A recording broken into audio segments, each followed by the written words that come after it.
Welcome to Bleeding Blue, a show about the New York Football Giants and its history. First time I've ever said it that way. My name is Justin Pennick, alongside one of my best friends, Nikki Snacks. How are you? I'm all right. You know, as good as can be. Yeah. How are you? Good. Tired. I'm fucking exhausted. Yeah, we're recording this at 9:30. It's because we care and we love you, and we have one more episode reading the Big 50, and then next week we hopefully have an interview with the author of this book. Well, if we don't, then that's just hopefully do. It's been set for a while, so yes, it's been in the works. So Patty should be on the show next week. Gonna shoot the DM, slide in the DMs tomorrow, and hey, you never know where that could lead to. Never know. Okay. Yeah, one more week of the Big 50. There's a lot of other chapters that we didn't get to. So still, really, and hey, we may continue reading this just on our own, and if you want to chat with us, we may do the Twitter Spaces and whatnot. But if you guys are really engaging, and we will I'll yeah. If you can't do it, I'll continue. Chapters we're not going to get to, and we'll probably talk about some more chapters that we didn't get to with Patty next week anyway. But we didn't get to the spoilers of perfection.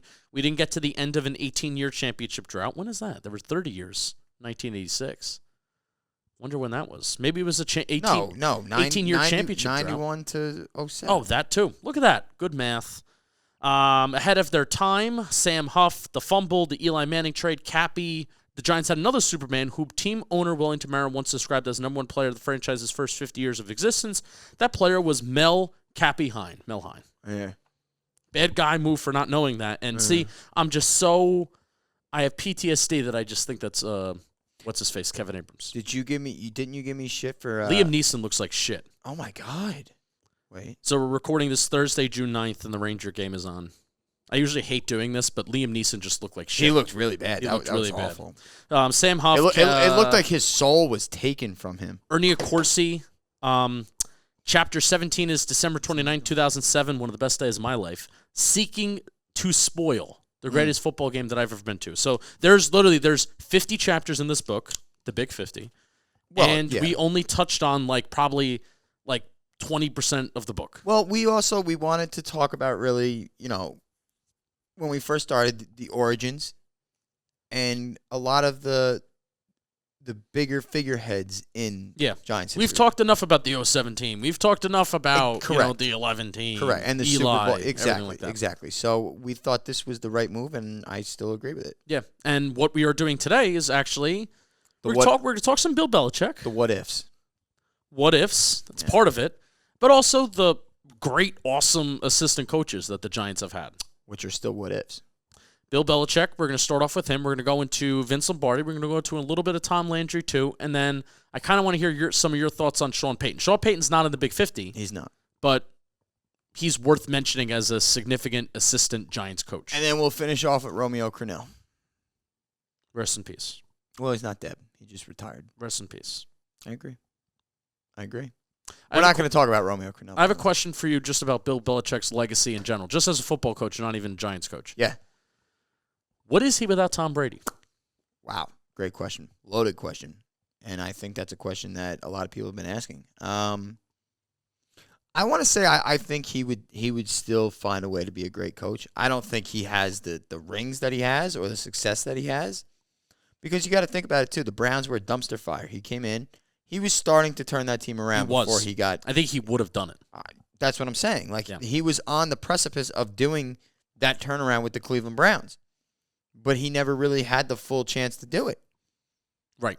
Did he luck into Brady? Maybe. But he also drafted Brady. And you can also say, that they drafted him in the 6th round. Right. And they got their guy. Yes, and until Brady won that Super Bowl with Tampa, he left. You could have said, what's Brady without Belichick? Right. In that system. Right, because we were seeing Brady's arm decline and everything like that. So, in a way, a couple years ago, you're right. The questions were reversed. Exactly. So, and then listen, he said, fuck you. He did say fuck you and a terrific time. But with that Tampa team, too, by the way. That was the probably most skilled team I've ever seen. Yeah.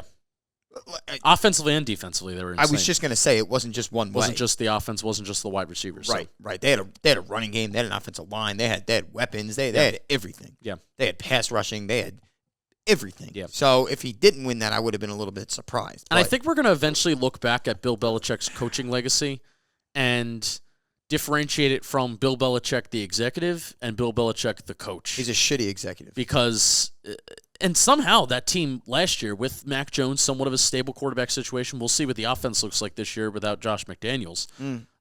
Rooting for Joe Judge, by the way. Rooting for Joe Judge to get the play call. Unbelievable that he really might be the offense coordinator. You know what? Fuck it. I know we're on a history show, but this is kind of related to Bill Belichick. Do you want Joe Judge to call the offensive plays this year? Without a doubt. And you want him to succeed? Of course I do. I love Joe. We've been on this show praising Joe Judge to the gods. Yeah. No, but there's a lot of people who probably don't want him to succeed. Like, oh, fuck him. He destroyed us, blah, blah, blah. You know, anybody that thinks that's a fucking asshole, first of all, because, listen, no, he didn't have the success that we thought. But when we were 6-10 and we up until the last week of the season and we needed the Eagles to beat the Redskins or whatever the fuck their team name is, fuck! Tampa just got a goal. Anyway, we were all singing his praises. We were all right. Am I right or wrong? That echoed throughout the entire. That was crazy. You heard that? Yeah, you heard that. but you're right. So. We're all singing his praises as some Lord said, okay, we're on the right track. We're on the right track. We're on the right track. And then an abysmal year. But can we also note the fact that the man never had a chance? No. He was handpicked as offensive coordinator, and it was he did not get to handpick his offensive coordinator. Okay, you're right. He was given his offensive coordinator. He was forced on Jason Garrett, or Jason Garrett was forced on him. Yeah. He was not in step line with the general manager, which always should be the case. Yeah. Right? And LPG just came on Talking Giants and said that Dave Gettleman everybody shut Joe Judge out. They shut him out towards the latter half of the 2021 season. He wasn't able to and he was promised time. He didn't get that. He wasn't able to choose his quarterback. Yeah. So all these things were stacked against him. Yeah. All of them. And then his quarterback gets hurt in, week 9 last year? And they were just an absolute shit show. And he had one game without Jason Garrett, and they won that game. Uh-huh. Regardless, Joe Judge, it is history now, so I could say he never had a fair shot. So any Giant fan is going to show Joe Judge. And I think that's known. But right now, I hope he gets the play calling duties. I hope it's not fucking Matt Patricia. Really. And I'm saying this as an unbiased football fan. Who would you rather have calling your offensive plays? Joe Judge. Matt Patricia or former special teams coordinator Joe Judge? I think I would just wide say receivers coach too. I would just say Joe Judge simply because it's not Matt Patricia. And you could argue Matt Patricia was a bigger disgrace than Joe Judge as You head could coach. say Matt Patricia versus anybody, and I would go with anybody calling offensive plays. How do you go from defensive coordinator from I don't 4 know. years ago to how do you go from special teams coordinator? I know he's a wide receivers coach, stuff like that, but I mean, what they're doing in New England, it's kind of funky. But I am rooting for Joe Judge. I am 100% rooting for Joe Judge to call and the way that he's going to show that he's going to run the football. Hey, I mean, that's what they did last year. That's what the Patriots did last year. And Damien Harris, that's what they just didn't they win 10 games, 11 games? They won a lot of games. Yeah. And so that's the initial point that why I started this whole thing on Joe Judge is that even last year with him being a bad executive, them drafting really fucking weird and really funky. But the thing is that they get these contributions out of these UDFAs because they coach these guys up. Yeah. So, even if these guys are funky and even though they can't draft a wide receiver to save their life, it's because Joe Judge left as wide receivers coach. I agree. That's why they haven't been able to develop wide receivers. But neither here nor there. This coach is just able to coach these guys up. So that's, again, it will be more the question of Bill Belichick without Tom Brady without Bill Belichick. It's going to continue to be answered. But here's my take on it. I still think Bill Belichick has 2 to 4 Super Bowls. Without Brady. Yeah. It's just not in the large spurts that it came in maybe the early 2000s. I think it's spread out. It wouldn't be a dynasty. No, I think it's spread out. It may be a dynasty by the time it's all said and done, and maybe in one quarterback's career. But I think it's spread out a little bit, and it's not so hyper-centered in the early 2000s. Now, I agree. Now, think about it. You had Tom Brady that comes out who, he was 6th-round pick. Yeah. His combine was atrocious. He was like a backup quarterback in Michigan. He had a handful of starts. You mean to tell me that Brady's development had nothing to do with coaching and the way in the scheme that he was you're in, absolutely the system right. he was in? You're absolutely right. Belichick couldn't find somebody like that, like a Brady, and coach him the same way? Yeah. So I right now, as I stand right here, and to me, you know how I feel about coaching. You know how I feel about coaching. I think coaching is the most important thing in football, even beside, unless you Pat Mahomes or something. Like coaching, I think with Josh Allen made him what he is today. I think the play caller, the offensive play caller, is the third most important position in the game of football. It's Right, quarterback, exactly. left tackle, offensive play caller. Bobby says it's quarterback, offensive play caller, left tackle. So he puts offensive play caller above left tackle. I say left tackle is more important. And I agree with you, but we're all in agreement that is the top three things that are important in NFL offense or on a team. Yeah. And I also think we're in agreement that Belichick, the coach, is just superior. Yeah. I don't know if he's viewed as the ultimate GOAT without Brady, but he is viewed as one of the best head coaches of all time because he's a multiple Super Bowl champion. Yes. Probably definitely stays with one team. And I also think now that we're a Giants history podcast, I also think he 100% gets a lot of credit for those Giants defenses. And I think he should. It actually bothers me. We're actually going to be doing an America's Game movie review in 2 weeks, and we recorded 1987. There was no mention of Bill Belichick, which is nuts. That's something that America's Game that they kind of only mention the three people that are being talked about as like the central characters, which makes sense. But like in 07, they don't mention Spags. Like no, which they should. So here's we're gonna get in the Big 50. Let's do it. What's this chapter called? The Brilliance of Bill Belichick. The Brilliance of Bill Belichick. I'm brilliant. Generally, when you're a coach, and this is Harry Carson talking about Bill Belichick, generally when you're a coach, you probably have played the position and can, from your personal experiences, understand what a player might be thinking or how he's going to react in certain situations. Because Bill had never played linebacker, I think there were times in your head where you thought, well, what does he know about playing linebacker? He never played the game. Carson remembered those early days going into the meeting room with Belichick and how the coach would draw up plays for the defense to practice. We'd look at what he put up on the board and we'd go, nah, Bill, I don't think that's going to work. But then we'd go out on the field and we'd start to run the defense as he drew it up, and it would work. We also started to realize that he thought differently than a traditional linebacker. I mean, he was much more into putting players in certain positions, so he won us over because of the things he did, helped us to become a much better defense. I tell you, I love the fact that Harry Carson starts by saying, typically when you don't play the game, yeah, but then when you're seeing like everything, it's almost like that's a bad example. I was going to use Herb Brooks and Miracle, but you never seen Miracle, so no, I don't. I mean, the majority of people have seen it, and I'll just shake my head and agree with you. Yeah, which is just going to lead to zero conversation. But Herb Brooks during the 1980. Jesus Christ. Season. Julian Edit. No, it's what is the World Cup? The World Cup when the U.S. is playing the Soviets. Sure. And Herb Brooks is like this crazy man, and he's doing all these X's and O's, and in the movie they're like, what? But when they go out and do it, and it's working, all of a sudden they come back, and Herb Brooks is still doing all the X's and O's and then going like this, and then they're like, got it. And they're all like well-oiled machines, and they go out, and everything is so smooth. So when Harry Carson is saying like that's what it reminds me of. Yep. And this leads me to my next point. But George Martin says, well, for one, Bill Parcells has a personality. Belichick has no personality. He really doesn't. He's an X's and O's man, period. I think he wrote a book one year, and he talked about how he had to put his personal life on hold during the season. So there have been plenty of people that have tried to replicate what Bill Belichick does. I mean, we could rip him off, right? Eric Mangini. We just talked about one. Matt Patricia, Joe Judge. I don't think Judge. Yeah, we literally just gave him excuses as to why it's okay, and we're still rooting for him. But still, he's one of them where it didn't work. I guarantee if Bill Belichick walked in that situation, he would have somehow made it work, right? And it's so funny to me about. I'm sorry. Please hold that thought because I think I know what you're gonna say. That the greatest football coach right now, ever, has the worst coaching tree of all time. Yeah, that is true. According to him, during the season, there is no daddy, there are no birthdays or funerals. There are no disruptions. I think it's all football, and he was consumed by football. Whereas Parcells, I think he understood that people are human and that there are going to be things that, believe it or not, are more important than football. And at the end of the day, I mean, he got results. And what about Belichick's meshing with the personality in the Giants' locker rooms? That's easy, George Martin said. It worked well because it yielded results.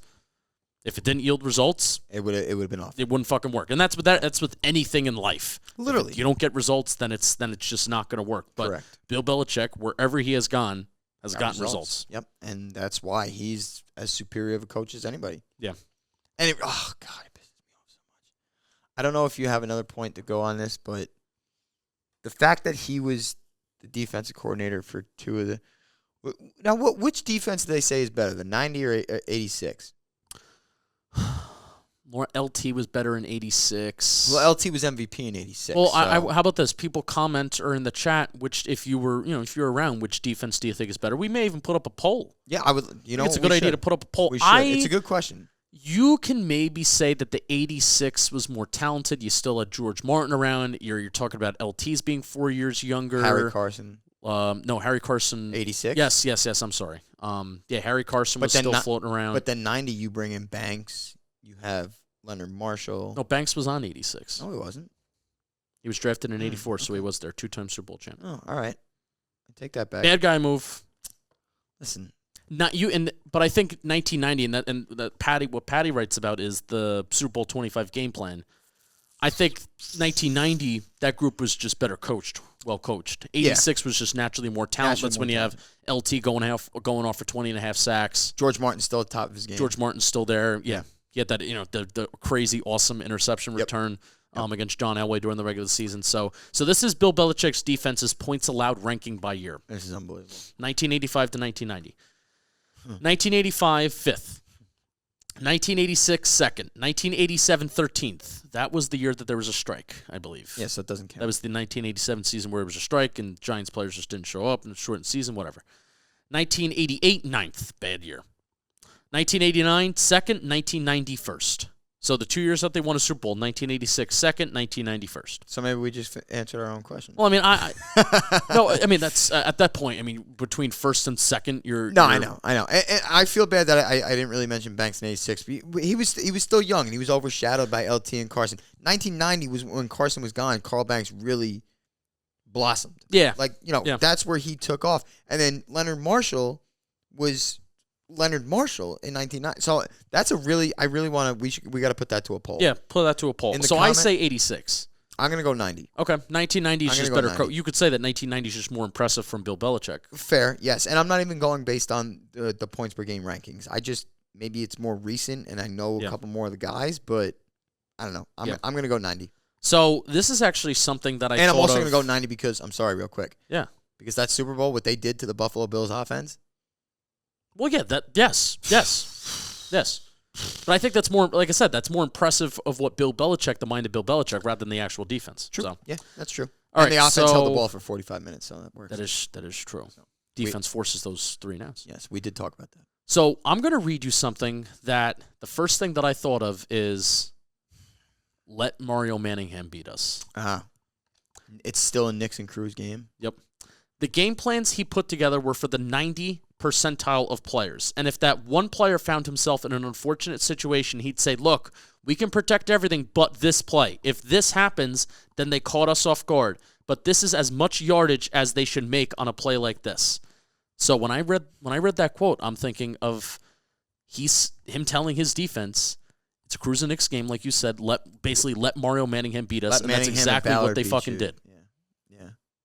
It's crazy. And it's like, it's kind of, I mean, when you think about it, isn't that kind of what he did in the Super Bowl in 1990? Yeah, just it was. Well, I mean, Thurman Thomas is a great player, but let Thurman Thomas beat you on the ground versus the explosive plays. As if Jim Kelly and yes. Oh God, what's the receiver's name? Andre Reed. Don't let them beat you, because when you have explosive plays like that, you're going to let up Kills points. You. Right, Kills exactly. Because that's all that Buffalo Bills team did. Yes. Patty actually includes it includes some stats. So the Bills had scored 66 out of 72 red zone trips, with 48 of those scores being touchdowns. The Bills' offense, which had scored 95 points in 2 playoff games, presented a pick-your-poison dilemma for Belichick and the Giants. Thurman Thomas finished with 1,297 rushing yards. So that was just an insane year that they had. 1990, the Bills' offense, Jim Kelly, they were led. League's best scoring offense, averaging 26.8 points per game. That's so many for back then. I feel like That's almost 4 touchdowns. yeah, it's crazy. That's like Per game. What is it, like 30 now? 31 is the average now. No. Not the average, but The Giants fucking averaged like you want here. I'm not talking about the Giants. I'm talking about a regular football team. So here's a you think I'm talking about the miserable fucking Giants nowadays? 2021 New York Giants. I'll say 17.1. That's how much they averaged this year per game. I think that's high. Let's see. How much did they average per game this year? Team stats, points for 258. All right, so I got it. Yeah, just 258 divided by 17. How much did you say? 17.1. The 15.1. All right, so you know I got what? 0.1.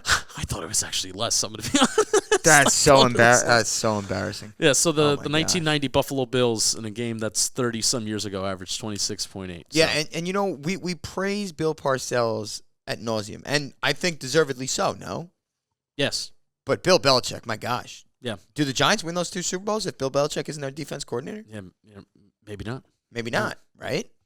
Especially with the thinking about the game in a certain way that lets those linebackers be like the modern day edge rushers. Yes, that was the start of that. So good for Bill. Good for Bill Belichick.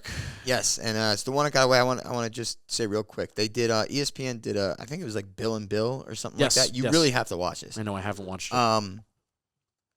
So the whole story, like Parcells retired, and this is when Belichick was like a really hot commodity.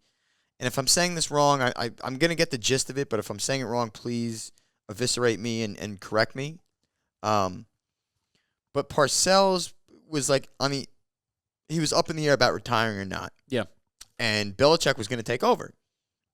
And they talk about this in the documentary. So Belichick takes the Browns job, thinking and not knowing that thinking Parcells is going to come back to the Giants for another year. And George Young also, he says in the Big 50 that George Young didn't think Belichick fit New York.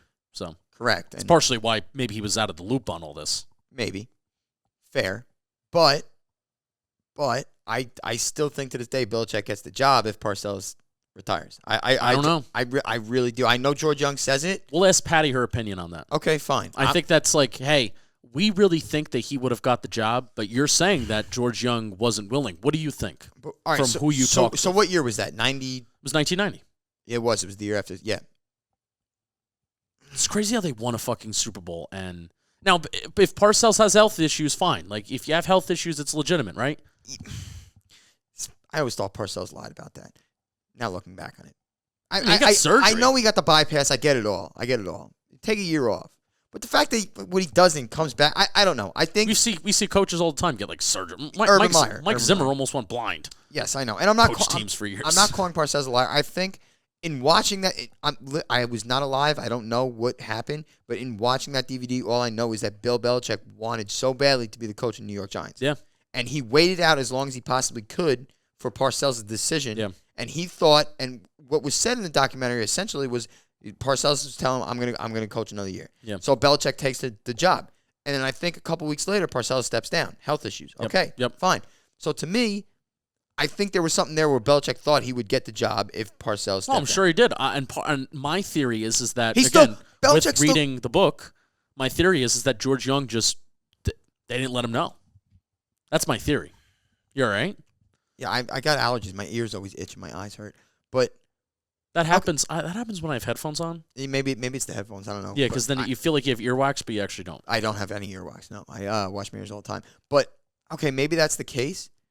However, Belichick literally the only football team that he has any respect for outside the Patriots is the Giants. It's the Giants. And he gets emotional. He cried in the video. Yeah.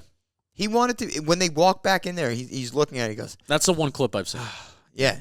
Like, he wanted to be the Giants coach so bad. Yeah. And to me, it's just, yes, it's revisionist history, but. We'll ask Patty. She'll clarify. I think I want that to be our first question, like how. Okay. The dynamic of the Bill relationship, and if Bill Belichick. Well, also, it's George Young, too. It's George Young and Wellington Mara. It's not just Bill and Bill. Right. It's Bill Belichick and Wellington Mara and George Young. Yeah, and Wellington hired Parcells as a player's coach, right? Yes. That's how he hired him. Yeah. Was he going to switch from that and hire a hard ass that Belichick probably was, even though Parcells finished his career as a hard ass? So There's a lot of questions that I want answered when Patty comes on. You want to know another assistant coach who cried thinking about getting a Giants job, the head coaching job? Oh, this one hurts. Any question about whether Vince Lombardi truly wanted to coach the Giants was answered during one of my recent conversations with Mo, and this was Andy Rubistelli. Rubistelli. Yes. Great Italian. An Italian name. Andy Rubistelli was commenting on, whether Vince Lombardi wanted to be a coach of the Giants or not. We played Green Bay in a preseason game one year, he remembers. Andy Rubistelli and I guess this is Mo. Okay. Oh, yeah, Mo. We were walking around downtown Green Bay and a car pulls up. It's Lombardi. Get the hell in, he says. He starts talking about how he wished he was coaching the Giants and he was in tears. I should have been there coaching you guys, he said. He was crying in the car. Damn. There's something about this fucking organization that I don't just know drives why. people crazy. What are the Maras putting these guys meals? It's a shame we weren't around to see that. No, I mean you were around. I mean, in all seriousness though, like the 2000 season was the first season that you really were rooting for it, and I always go back to like thinking about the class of the Giants organization. I always go back to 9/11, seeing what they did after 9/11. I love reading those stories, and I love experiencing that. You even see the thing that they did with Kyle Rudolph. So I think the Giants the last couple of years have showed misplaced class to players that necessarily don't deserve it. Does he deserve that class? But so you see it in moments, but you actually saw it when like Wellington was alive, that it's like, this is actually how you do it. And that's what people gravitated towards. And that's why, to this day, even though we've been decimated by atrocity of front offices, that people still have respect for the team because it's all class. Yep. And the fact that we were just talking about Belichick being the greatest coach of all time. The trophy that everybody plays for is named after the man that was just crying that wanted to be the coach of the New York Giants. That is true. So can you imagine the impression that leaves? You talked about about Belichick. Well, I want you to really let this sink in about the what if about Vince Lombardi, right? So Wellington Mara didn't feel comfortable forcing Jim Lee Howell to retire early. Of course he didn't. He's a nice guy. So you win a couple championships. The coordinator, the head coach is the head coach. The coordinators are coordinators. You can find another coordinator, right? That's a thought process. You could. Running back Kyle Rote had made an observation about the Giants coaching staff. One day, he was walking down the hall into a room, and this is from a Big Blue View article, not from the Big 50. Okay. He was walking down the hall and into a room to his right was Lombardi breaking down film with his offensive players. Down the hall to the left was Landry going over situations with his defensive players. And then down the hall into another room was Howell reading a newspaper. Howell's job was to be the diplomatic leader between the boisterous Lombardi and the mild-tempered Landry. Oh, yeah, and be the team's head coach. What did Jim Lee Howell do? he did the crossword puzzle in the New York Post. Hey, how'd the meeting go? So you had... Hey, Vince, how'd the meeting go? Went well. You had two of the greatest coaches in NFL history, arguably top three. Yes. Arguably. Yeah. In different offices, coaching their players, while a guy who is the head coach... Smoking a cigarette, doing a crossword puzzle. Maybe he was a cigar guy. I don't know. Reading about Prohibition, or whatever the fuck was then. It wasn't Prohibition. It's not Prohibition. Yeah, but the recession. It was the 50s. Was there a war? Not World War II. I guess World War II ended. No, it was a long time ago. Was it the Korean War, maybe? Maybe. You getting up there? But that's just so... That's... What if? Reading about cars. Cars were big. Fuck cars. I don't care about cars. What if? It really... Just what if? Yeah. Even if you picked one of them and one of them had to go. It didn't take long for Lombardi to make his mark, not only on the franchise, but on the run game itself. He created a new blocking style that he called running the daylight. There's like a Vince Lombardi documentary where he's drawing on the chalkboard, and this guy goes here into the alley. Instead of an offensive lineman blocking a single player head-on and sending the running back through a predetermined hole, Lombardi's scheme called for blocking a specific area similar to zone blocking and leaving the running back to choose which hole to exploit. And Tom Landry was also one of the first to create the 4-3-4 defense and really center a defense around the middle linebacker, which that middle linebacker was Sam Huff. So Tom Landry had a big part in making Sam Huff one of the greatest defensive players of all time. And Vince Lombardi also had a huge factor into making Frank Gifford the type of player that he was. Because besides being an innovator, Lombardi also had an eye for talent. It was his idea to convert flanker/safety Frank Gifford into a full-time halfback. Yeah, that's so cool. I love that. I love the term flanker. We used to use that in like 7th and 8th grade football. Flanker. Yeah. But I just it blows my mind that those two guys are on the staff at the same time, and neither one of them are the head honcho. And I have a story here. This is also from the Big Blue View article. But tell our audience. There was a story that Lombardi actually got a job while he was offense coordinator with the Giants. He got a job to be the head coach of the Eagles, but he did not take it because the Eagles were currently in the process of being sold, and Wellington Mara was like, listen, you could take this job, but your job security isn't safe, and also you would not have full control and autonomy of what players you would want to bring in and stuff like that. So he declined the job, still with the hopes that one day he would get the Giants job, and he continued being the coordinator for the Giants. And it was actually a good move because the Eagles were sold and they were bought by somebody new. So who knows if he would have, he probably would have been bumped down the coordinator again. I didn't know that part. Yeah. Not in the Big 50. It was in. I wanted. I know. I wanted to do some of the research for this to talk about Vince Lombardi. So, well, I mean, so Landry to me he's kind of not the one that got away. No, because I think he legitimately got his job with Dallas. They were not the Cowboys at the time. They moved on to be the Cowboys eventually, but he got his job and everything like that. But it's Lombardi who was. I think Lombardi is the one you circled, the one that got away. Yes, correct, and especially the emotions that he had felt. And in reading the book and that you see, well, or that you read, that's the one. Yeah, that's the one, and it's unbelievable that I still can't get over that. Just having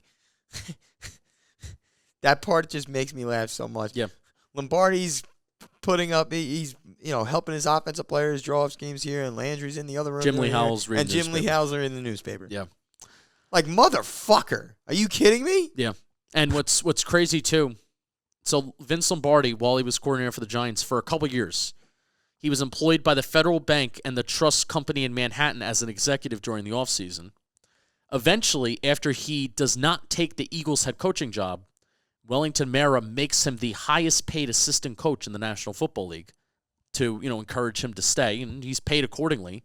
Tom Landry also, while he's also being a defensive coordinator, for a couple years during his playing days, he was defensive coordinator and a secondary player, a defensive back as well. So he did both. And then he retired, and then he was just obviously the defensive coordinator. Yeah. But he actually got embarrassed. And part of what Patricia Traina writes in the Big 50 is that Landry's humiliation against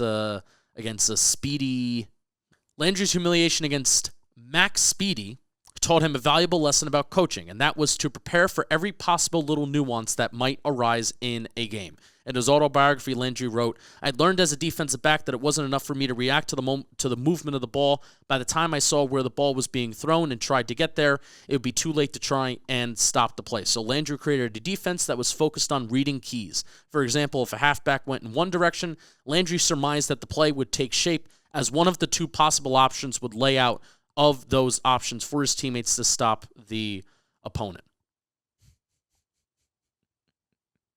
Let's actually see this. Landry was, in fact, so demanding of his players on defense that he once chewed out Frank Gifford, who at the time was also contributing on defense during a film session in which Landry pointed out that Gifford had been out of position on an interception that he returned for a touchdown. Frank Gifford. And that's one of these things about Landry and Vince Lombardi. I told you that Lombardi had a job, right? And I told you that Landry was also playing at the same time. Where a lot of these guys, they would have their Monday through Friday jobs during this time, and then they would play football on Sunday or whatever, right? Right.